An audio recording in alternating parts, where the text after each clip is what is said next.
ওয়ালাইকুম রহমতুল্লাহ ওবরাকাতু। সবাই কেমন আছেন? আশা করি সবাই আল্লাহ রহমতে ভালো আছে। আমি আপনাদের সাথে আবারও যুক্ত হলাম, জোবাইর জামিল। আমি যাচ্ছি ভোলায়। তো আপনারা কে কেমন আছেন? সবাই দোয়া করবেন আমার জন্য। তো আমি আপনাদেরকে ভোলায় যাওয়ার পথে একটা কোরআন তেলাওয়াত শোনাই।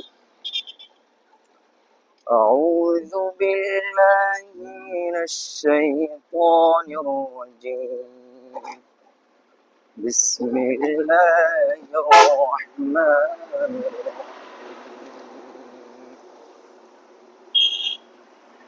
تبارك الذي بيده الملك وهو على كل شيء قدير.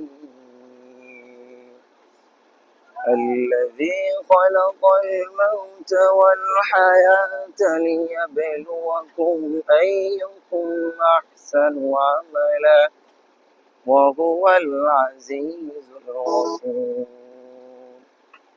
الذي خلق 7 سماوات طباقا ما ترى في خلق